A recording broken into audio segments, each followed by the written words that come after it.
13 de julho de 2022.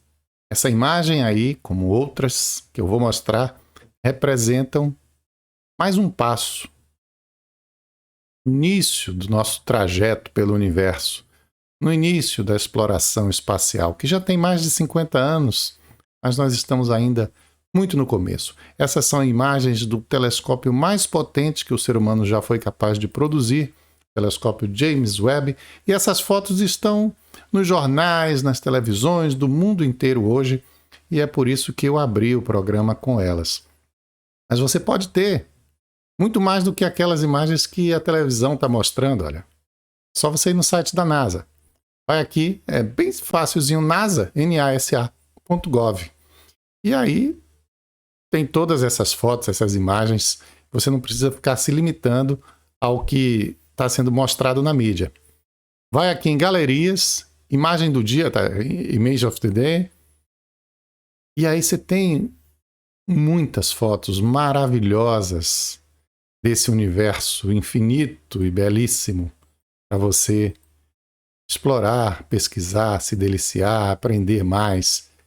É como eu disse, é muito no começo. Aí você pega, olha só que maravilha, o céu todo estrelado. Vem aqui, nessa setinha para baixo, que é um símbolo de download, né?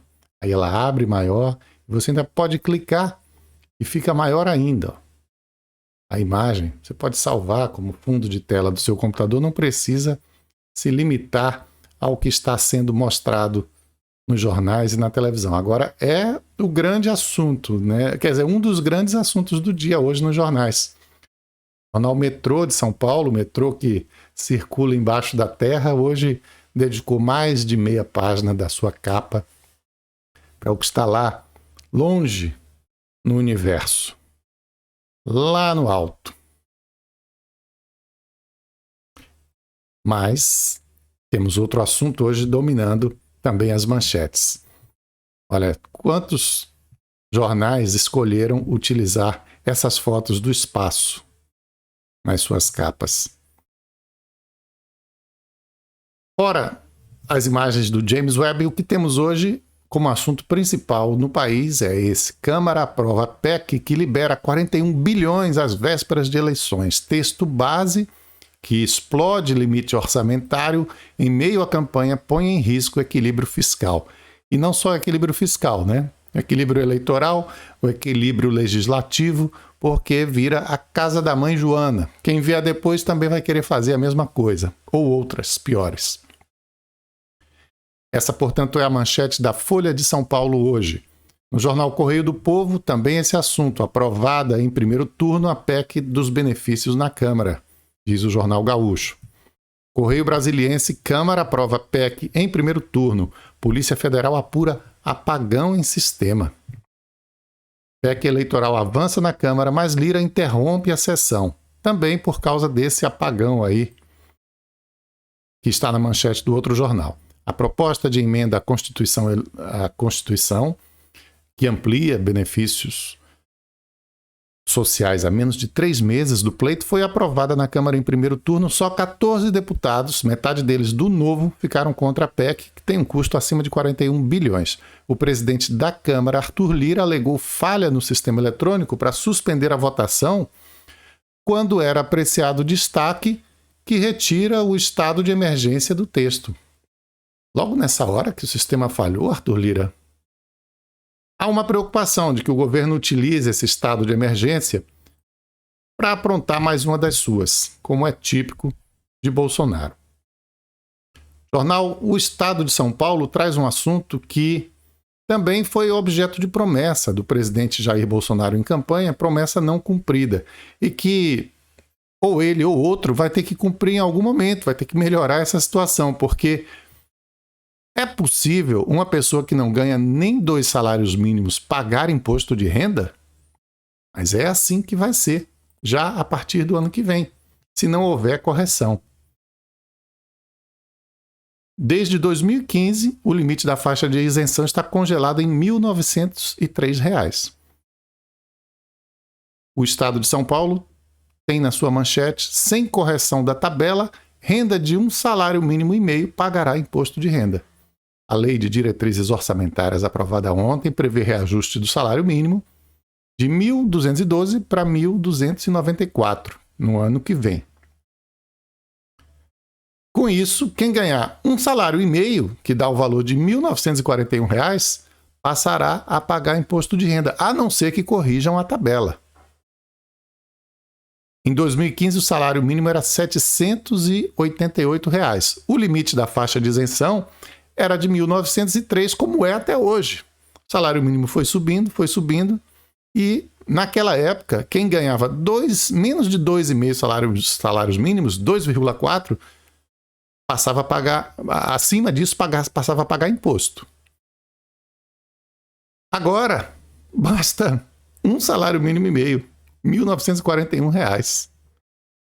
Se tivesse ocorrido a correção pela inflação de 134% desde 96, só pagaria imposto de renda quem ganhasse acima de R$ 4.465. Será que os governantes do Brasil, seja o Bolsonaro reeleito, ou seja um outro, possivelmente Lula, né, que está o mais cotado nas pesquisas, não vai ter a dignidade de corrigir essa distorção? Como é que a pessoa ganhando menos de 2 salários mínimos estará pagando imposto de renda, gente? Isso é um roubo. Isso é assaltar o cidadão. Se paga imposto em tudo que se consome, em tudo que se compra. O cara ganha R$ 1.900, tem que pagar imposto de renda. Tirar um naco grande do salário dele para o governo. Jornal Correio de Salvador: Rio Sena é palco de guerra do tráfico há 15 dias. Moradores relatam medo e mudanças na rotina provocadas pelas regras impostas por facções que há 2 semanas trocam tiros para controlar a venda de drogas na região. Também de Salvador, Jornal à Tarde diz que Bahia registra alta de violência sexual, de acordo com dados do Anuário Brasileiro de Segurança Pública. Essa alta é de 1,4%, uma diferença pequena em relação ao ano anterior, e pode ser até muito maior, porque a questão é que esse é um tipo de crime que muitas vezes a vítima prefere não denunciar, infelizmente, e que acontece demais. Mesmo com essa subnotificação, esse número que você está vendo aí azul, 66.020, são os estupros cometidos em um ano no Brasil. Muitos por dia. A mulher é tão vítima de violência no Brasil que também esse mesmo anuário registra 3 mortes, 3 assassinatos de mulheres por dia no país. E tivemos essa semana esse extremo de violência também. Essa coisa que é difícil até de falar sobre isso. Um sujeito médico anestesista e com as suas pacientes dopadas na hora do parto, abusava sexualmente delas. E aí o jornal Extra do Rio de Janeiro traz relatos na capa de 3 vítimas diferentes desse monstro que está preso. Esperemos que não seja solto tão cedo e que nunca mais exerça a medicina, nem por um dia sequer. A Folha de Londrina traz uma manchete que a gente precisa ficar sempre alerta para isso. Crimes cibernéticos crescem 300% no Paraná durante a pandemia. A inclusão digital acelerada pelas restrições sanitárias fez crescer o número de vítimas potenciais no universo digital. Muita gente que jamais tinha estudado online, jamais tinha trabalhado online, passou a fazer isso. E aí passou a ser um alvo fácil também para golpistas. Passaram os crimes desse tipo de 4.000 em 2019 para 17.000 em 2021. É uma calamidade. E tanto é assim que você tem aqui, por exemplo, aqui uma matéria do site da Rádio Metrópole de Salvador, mostrando essa realidade também. Em relação ao WhatsApp, que todo mundo tem, né? 43% dos usuários no país afirmam ter sido vítimas de tentativa de golpe. O texto diz que 97% dos smartphones no Brasil têm WhatsApp. Realmente é quase impossível achar alguém que não tem WhatsApp. E dessas pessoas todas, 43% relatam já ter sido vítimas de tentativa de estelionato. Eu acho até pouco 43%, porque virou tão comum esse crime, em que a pessoa tenta se passar por outro, que é difícil achar alguém também que nunca foi assediado por um bandido, por um assaltante, e tenta praticar esse crime, onde ele tenta se passar por outra pessoa pedindo dinheiro. É sempre a mesma conversa. Pediu dinheiro pelo WhatsApp, pode desconfiar que talvez seja golpe. Alguns disfarçam bem, alguns enganam bem, mas tente um contato direto com a pessoa para não ser mais uma vítima, para não enviar um dinheiro para alguém que você nem sequer conhece. O G1 Bahia traz uma matéria interessante sobre os apoios dos candidatos ao governo do estado. Obviamente, interessa para os candidatos ao governo ter apoios de prefeitos, de vereadores, de deputados. Isso ajuda na campanha, não garante nada, mas ajuda. Ninguém vai dispensar. E nesse levantamento, leva grande vantagem o candidato ACM Neto, aquele também que lidera as pesquisas. Aqui são os 5 candidatos ao governo do estado. Os 3 mais cotados, o primeiro aqui é o ACM Neto, o terceiro Jerônimo e o quarto João Roma. Aqui, para quem não sabe, é o Giovanni D'Amico. O nome todo italiano, é o candidato do PCB, do Partido Comunista. E o quinto aqui é o Kleber Rosa, candidato do PSOL. Mas a disputa está realmente centralizada naqueles 3. E entre eles, esse é o dado, olha. A vantagem nesses apoios do ACM Neto. Tem 18 prefeitos nas 30 maiores cidades apoiando ele. Enquanto Jerônimo, que é o candidato do governo estadual, o candidato de quem está no poder no governo estadual, tem 10. João Roma tem apenas 2, que são os prefeitos de Porto Seguro e Serrinha. Tá. Então, eis aí uma grande vantagem, mais uma grande vantagem, mais um pré-requisito preenchido pelo ACM Neto para se eleger governador. Veja bem, não é o caso de se iludir em relação a isso. Por exemplo, na eleição passada, o Rui Costa só perdeu em Feira de Santana, a cidade do oponente dele, José Ronaldo. Nas outras 4 cidades, das 5 maiores, ele também não tinha apoio dos prefeitos, só tinha em Juazeiro, mas ele ganhou em todas, não só em Juazeiro. Porque às vezes no governo municipal também está desgastado, né? O cara não quer votar no candidato prefeito.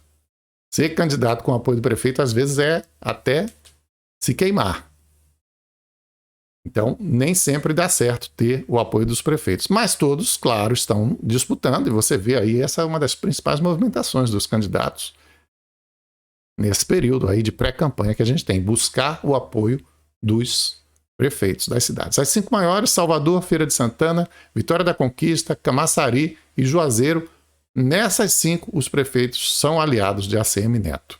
Ele ainda tem Teixeira de Freitas, Jequié, Barreiras, Simões Filho, Eunápolis, Santo Antônio de Jesus, Luiz Eduardo Magalhães, Candeias, Guanambi, Dias Dávila, Senhor do Bonfim, Itapetinga e Campo Formoso. Nessas cidades, que estão entre as 30 maiores da Bahia, ele tem apoio dos prefeitos. E o Jerônimo Rodrigues tem o apoio também em outras cidades grandes. Itabuna, Ilhéus, Lauro de Freitas, Alagoinhas, Paulo Afonso, Valença, Jacobina, Irecê, Casa Nova e Bom Jesus da Lapa. Mas a roda está girando aí, todo mundo se movimentando, e o quadro ainda pode mudar. Porém, o ACM Neto tem obtido realmente diversos pontos em que tem vantagem sobre os seus adversários. Uma boa notícia, a ANEEL aprova a revisão tarifária que reduz tarifas de 10 distribuidoras. A conta de luz vai ficar mais barata. Não muito, né? Porque quando é para subir, sobe de paulada. Quando é para descer, a coisa é mais tímida. E nesse caso aí, esse amarelinho aí indica de 0,5% a 5,34% são as reduções que vão ocorrer em distribuidoras de energia, país afora. Na Bahia, por exemplo, é 0,5%, que vai fazer diferença perto de zero na sua conta. Mas pelo menos não sobe, né? Pelo menos não vem aquela pancada. 10% de aumento, 15% de aumento. Já é algum alívio. Vamos torcer para a gente ter água nos reservatórios durante 2 anos para não pegar aquela bandeira vermelha reajustada em 60%, anunciada há pouco tempo atrás. Uma boa notícia também na área de saúde é que planos de saúde terão consultas ilimitadas para psicologia, fono e outros. Foi uma decisão de ontem da Agência Nacional de Saúde Suplementar que aprovou o fim da limitação ao número de consultas e sessões com psicólogos, fonoaudiólogos, fisioterapeutas e terapeutas ocupacionais. Tinha sempre um limitezinho assim, muito estrito, mas sei lá, 2 consultas por mês, às vezes a pessoa precisa de mais. E agora, a Agência Nacional de Saúde Suplementar diz que os planos não podem impor essas limitações. As pessoas têm o direito de ter quantas consultas precisarem de fisioterapeuta, de terapeuta ocupacional, de fonoaudiólogo e de psicólogo. Então, é uma boa notícia para quem precisa desses serviços. Em Feira de Santana, também uma boa notícia aí na área da economia. Vai ganhar um hotel do Grupo Asiático Minor com 200 apartamentos. Com piscina, restaurante, um andar inteiro para realização de reuniões e eventos. É um hotel de ponta, diz a matéria aqui do Correio. E deve abrir no final desse ano, no começo do ano que vem. Não tem ainda uma data acertada, mas está na fase de aquisição de mobiliário e outros equipamentos. Será curioso, interessante é que só tem um hotel dessa rede no Brasil, em Curitiba. O de Feira de Santana será o segundo, porque de fato a cidade tem uma carência nessa área. Feira de Santana é um polo regional. Além de em si, como segunda maior cidade da Bahia, como maior cidade do interior nordestino, ela ter toda já uma pujança econômica que atrai pessoas que estão viajando a negócios, ela também é sede de uma região extensa, que tem muitos municípios pequenos, que não tem muitas vezes condições de hospedar as pessoas, e esse hotel certamente chega já certo de que terá demanda. Tanto tem demanda que é caro se hospedar em Feira de Santana. É caro se hospedar, porque o pessoal sabe que a rede não dá conta do número de pessoas que buscam acomodação por alguns dias, geralmente viagens de negócio também, né? Não há turismo na cidade. É viagem de negócio. O setor privado vai bem na cidade. O setor público é que sempre tem deixado a desejar nos últimos anos. Uma das maneiras de melhorar seria ouvir mais a população. Um governo que fosse de encontro à necessidade das pessoas. Aí tem audiências públicas para elaborar o projeto da lei orçamentária. As audiências foram até ontem, dia 12 de julho. Esse até hoje do título aí, esse hoje é ontem, terça-feira. Bom, você ouviu falar dessas audiências? É muito pouco divulgado, né? Então, é só para constar. E aí você não tem realmente um governo, nem o atual, nem os anteriores, que esteja atendendo aquilo que a própria população diz que é sua prioridade. Isso seria altamente necessário, altamente conveniente. A Prefeitura de Feira de Santana está se queixando ao governo do estado por conta de ausência de serviços de saúde. E nesse caso, não estamos falando aqui de regulação, não. O problema é o seguinte que está acontecendo. Segundo o prefeito Colbert Martins declarou ontem. O Estado vem, dentro de Feira de Santana, no Hospital Dom Pedro de Alcântara, realizando cirurgias, muitas cirurgias, um mutirão de cirurgias, atendendo diversas pessoas, mas está parecendo que existe uma pré-condição. Não pode ser morador de Feira de Santana. Uai.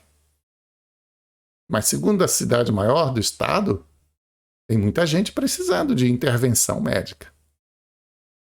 E, no entanto, não consegue. O prefeito está desconfiado que tem algum problema aí, possivelmente político, nessa história. Por que Feira de Santana, o paciente de Feira de Santana não tem direito a fazer cirurgia no Dom Pedro de Alcântara? Então ele apelou, recorreu ao Ministério Público, já que não tem bom trânsito com o governo do estado. O governo do estado está realizando no Hospital Dom Pedro de Alcântara um mutirão de cirurgias. O Dom Pedro já realizou muito mais de 300 cirurgias. E, até agora, nós não temos nenhuma informação de nenhum dos pacientes de Feira de Santana terem sido operados. Nós estamos querendo saber que explicação se dá a nós não termos nenhum paciente da nossa cidade quando estão sendo operadas pessoas de mais de 30 municípios em cidades vizinhas. Como o governo do estado não informa nada, nós estamos pedindo ao Ministério Público qual é o critério que o governo do estado está adotando para as pessoas serem submetidas a cirurgias. Não tem cabimento, né? Como é que o paciente de Feira de Santana não consegue ser operado? O prefeito disse aí, 30 municípios estão conseguindo. Os pacientes vêm à Feira de Santana fazer essas intervenções médicas, cirúrgicas, e o próprio município, onde está localizado o hospital, onde essas pessoas estão sendo atendidas, não consegue operar ninguém que seja morador de Feira de Santana. Por quê? Tem muita gente que precisa, como o caso desse paciente que a prefeitura divulgou. Seu Arnaldo, de 65 anos, sobrevive como pensionista devido a essa fratura no braço. Para piorar a situação, desde 2012 ele sofre com muitas dores por causa de 2 hérnias abdominais. Com uma renda de apenas R$ 540 por mês, seu Arnaldo não tem condições de pagar por exames, medicamentos e muito menos de fazer uma cirurgia particular. Há 3 anos, seu Arnaldo está na fila com mais de 300 pessoas aqui de Feira de Santana para fazer cirurgias gratuitas pelo SUS, Sistema Único de Saúde, através do governo do estado. 3 anos na fila, gente. Você viu as condições precárias desse homem? Pobreza e de saúde. Não pode o Estado dizer, mas Feira de Santana tem que construir um hospital, mas as pessoas precisam, não podem ficar esperando o hospital. Não é possível discriminar o paciente como uma punição ao governo, porque está em lado oposto ao governo do Estado.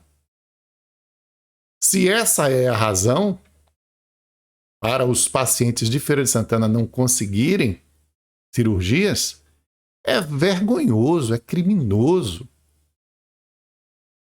E o mau entendimento entre prefeitura e governo do estado é tamanho que a prefeitura nem recorre ao governo do estado para perguntar o que está acontecendo. Ela já vai logo ao Ministério Público.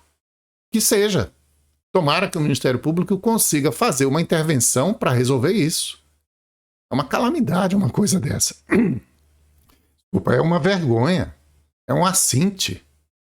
É inadmissível que isso ocorra. Vamos ver se o governo do estado apresenta uma explicação satisfatória para isso, mas é difícil imaginar uma explicação satisfatória para um descalabro desse. Mas o prefeito Colbert Martins, ele não só cobra, ele também é cobrado. E o pessoal evangélico que votou nele não está gostando do tratamento que está recebendo em relação aos preparativos da Marcha para Jesus, que acontece, como em outras cidades do país e do mundo, acontece também em Feira de Santana. Nós precisamos de resposta. Dia 21 é a marcha, dia 30 de julho, certo? E as coisas ainda não foram devidamente encaminhadas. Nós precisamos. E quando eu digo nós, eu quero lembrar que por trás existem os votos, certo? Que cooperaram e definiram, né, a sua eleição. Com todo respeito, certo? Com todo respeito que lhe é devido. Então, lembre-se disso.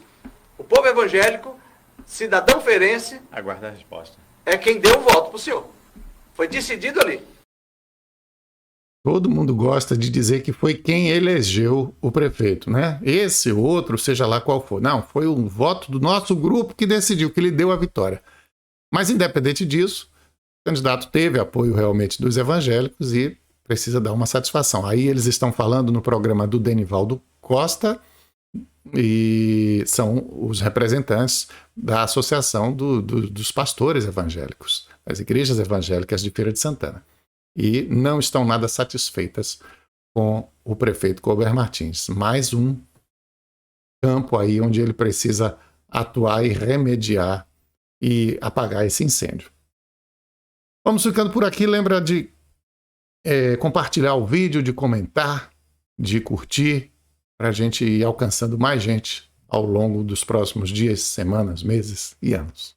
Um abraço para você e até amanhã.